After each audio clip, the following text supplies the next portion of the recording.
Hello, hello, hello. Welcome back. How are you guys? I hope you guys are doing well. My name is Grace. You know me. I am Grace. I'm a physiotherapist. I'm also a child of God and I love everything about God, life, and physiotherapy.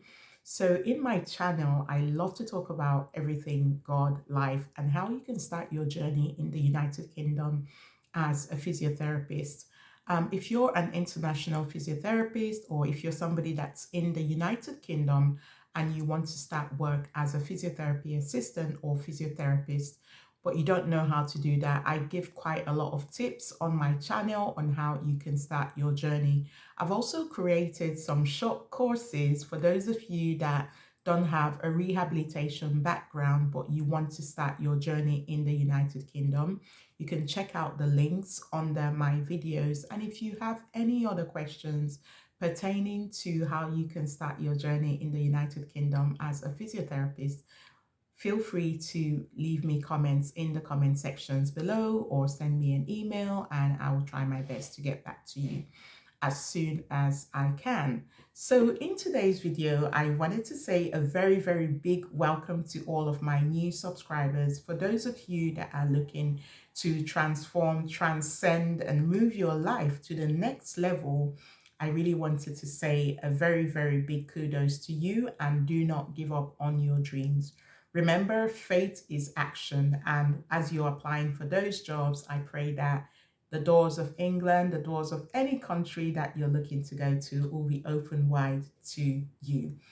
So in today's video, I wanted to do just a few sequels or answer a few questions regarding my video that I recently did with the wonderful Nanelle, such an inspirational woman, such a lovely lady. If you haven't seen that video, you can go to her YouTube channel on here and check out the video that I recently did with her about Saudi Arabia. We just went down memory lane. So in today's video, I wanted to talk about Saudi Arabia and my experience there. And I wanted to answer a question about like healthcare jobs or in Saudi Arabia in general. So one of the most important things that I wanted to highlight is that I was really blessed and lucky to have that opportunity to have been in that country and worked there in Saudi Arabia. It was a great experience for me. It was a really good experience for me. Like I said, as a child, I've always dreamt about traveling and going to different exotic places. And I remember reading like lovely books about Arabian Nights and the flying carpets and those kind of things. And I always had this dream of going one day to Saudi Arabia. So when a friend of mine who had lived there and worked there suggested that to me, it was like, wow, it's a dream come true. And I did live there and work there, and it was nice. It was the experience that I hoped it would be. But to be on the safe side, I wanted to highlight that everything that has good points also have bad points. So this is the reason why I'm doing this video. So one of the most important things that I have to advise anybody looking to go to the Middle East, if you're a young person, I would really say it's a good experience if you want to travel, because as you're working there, the cost of living is relatively low and you will be able to travel. So it's definitely a good experience. Or if you're a family person also looking to go there, get the experience, save up some money, it could also be a really good opportunity as long as you and your spouse are in agreement and maybe you're both going to be working there. When I was there, I met quite a lot of couples from Africa, from you name it, Turkey, India, different parts of the world, the Philippines. So it's up to you, either yourself to make the decision or you as a couple to make that decision. But it was a good experience for me. So one of the most important things that I would really advise anybody that wants to live and work in Saudi Arabia, I would strongly advise to go on Facebook. Maybe either try and look for the hospital that you're looking to work in, or just try and look for expats living in Saudi Arabia Facebook groups. You can join the Facebook groups and try and see if you will be able to connect with anybody, whether male or female, currently living in Saudi Arabia. just to get an idea. Because for me, when I was living there, it was really amazing, but there was quite a lot of changes that took place even while I was there and after I had left.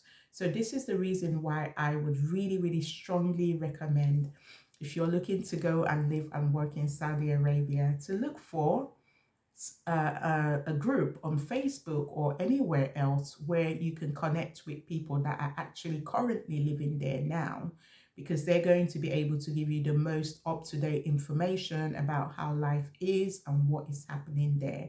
And that way you would have already made a friend. So if you're maybe going to be working in one of the hospitals, if you're able to connect with expert women working in Saudi Arabia or in that hospital where you're going to be going to work, then already you have a friend. That would make your transition so much easier. You could ask them so many questions about the organization, about the culture of the place that you're going to, what you need to prepare beforehand, what are the kind of things you need to be aware of, just to really get a feel, is this for me or is this not for me? So this is one of the most important things that I would recommend to do, and that's something that I wish I had done. I tried to do it at the time, but at the time that I went, the internet and technology and all those things haven't really exploded like it is now. But I would highly recommend that, so that you get like a feel and a review of what is the work environment where you're going to work. Is this really, really for me? Because moving to another country, I'm telling you, it's not an easy feat, because the culture is so different. Like in the United Kingdom, everybody is fast forward mode. In Saudi Arabia, people are more gentle, people are more calm, people take their time. So I would really strongly advise you to try and find Facebook groups, expat life in Saudi Arabia or women living in Saudi Arabia, and you can connect to people that way before you even go there. So the second thing that I really wanted to highlight is looking for the right agency. You can either choose one agency or two agencies. Make sure that you read your contract. So in as much as you're looking for adventure, you're looking for a nice like holiday or a nice work away from home, abroad adventure, I would really say remember that you are also the prize. What you bring is very, very important. You bring another culture, you bring another personality, you bring another set of skills. So make sure you know your value. Make sure, in as much as you're looking to go and work there, make sure also you're looking at places where you're going to succeed, where you're going to thrive, where they're going to support you, encourage you, empower you, at the same time as you bring in something positive to the culture. And that brings me to making sure that you read your contract. Read your employment contract before you go. Clarify as much as possible. If you have any issues with your pay, try and basically figure it out before you actually travel, because chances are what you sign is what you're going to end up with. So if you're not happy with your pay right from the word go, try and talk to your agency, try and see if you can bargain to get a higher pay for yourself, especially if you're like working at maybe a band 7 band 8 level here in the United Kingdom, and they're trying to underpay you or not give you what you feel like you're worth. I would strongly advise to try and bargain that before you go or before you even sign the contract, because the chances are like once you go there, things will be very, very different. The thing to remember is that Saudi Arabia, to be honest, a lot of times the pay inequalities is quite evident. But if you're coming from like UK or US or Canada or Australia, you would be paid more in general, basically. But if you're from like some countries, like maybe the Philippines or India or certain other countries, you might not be paid as much. So the reason why I'm saying this, for the agencies, most part, they have a really, really good employment package. So most times, as well as your pay, they're going to also pay you like maybe some relocation allowance to help you settle in when you get to Saudi Arabia. That's number one. Number two, they also give you like tickets to and fro once a year, or I think for some people even twice a year, depending on the company that you're working for, to help you with like travel needs or traveling home. You might get some other bonuses as well. So all those things are things that are going to be in your contract. For the most part, when I was living there in Saudi, I didn't have to pay like accommodation rent. I had like women housing. I didn't have to pay like things like electric bill. For like I didn't pay electric bill. I didn't pay water bill. I didn't pay council tax. So in a way, it kind of really, really works out. So if you're going there, you have to have your thinking cap on. What are you going there to do? Do you have a goal to achieve, or are you going there just to travel and enjoy life and experience another culture?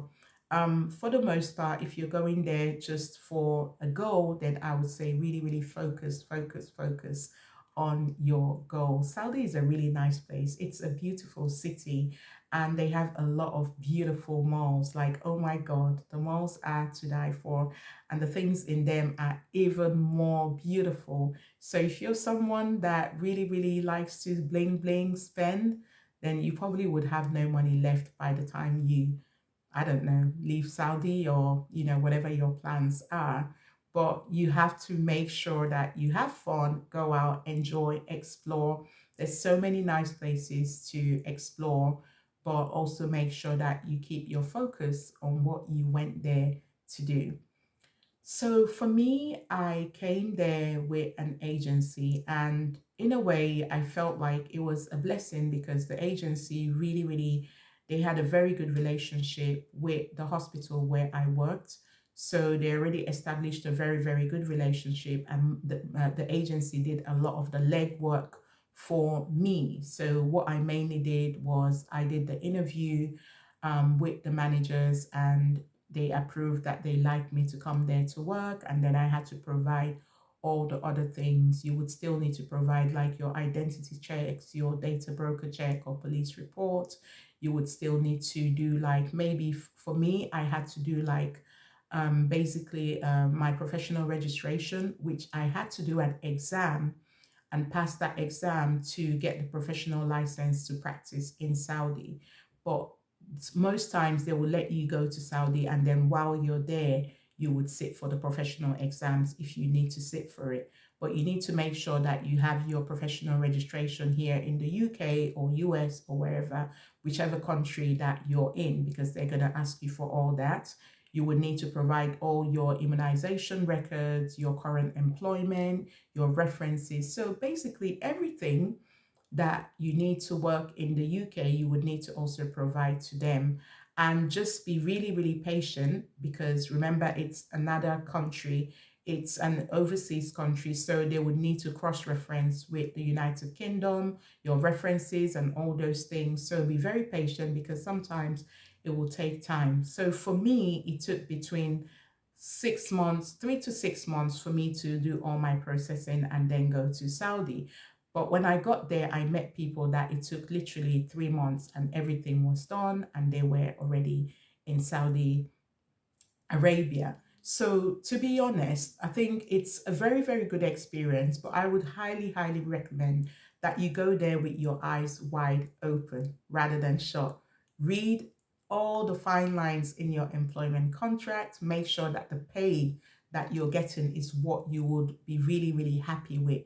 Do all the conversions that you need to do before you go, because once you go there, chances of getting your pay changed is going to be very slim, unless maybe you've stayed there in Saudi for like a very long time. So I think my contract was 2 years, and by the end of the 2 years, if I had stayed on, they probably would have reviewed my salary and maybe increased it by a bit, depending on also if you're meeting all the work performance demands that and tasks that they've given you. So I know people that have been in Saudi and their pay has subsequently increased because of the longevity of their employment in their trust.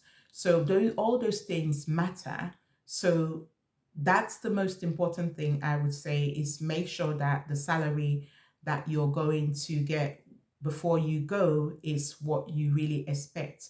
Not saying that money is everything. Do all the conversions that you need to do. Check out, like, if the contract is offering you like accommodation, paid accommodation, transportation, flight tickets, all those things, check it. Because for me, it was like, wow, this is quite a good deal. If I'm going to be getting almost the same pay that I'm getting in the United Kingdom, but then I don't have to pay electric bill, water bill, council tax, house rent, and vice versa.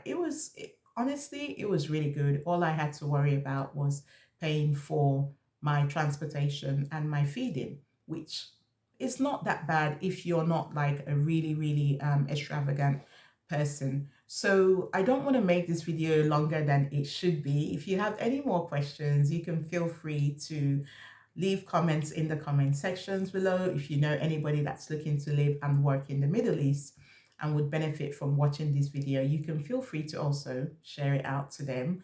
I hope I have been able to answer some of your questions. If you can reach out to those people on expat life or expat women in Saudi Arabia, don't forget to do that as well. Have a great, great day and best luck, best wishes. I would like to hear your success stories if you actually get there, and tell me about your experience as well. Thank you. Your girl Grace, checking out. Peace out.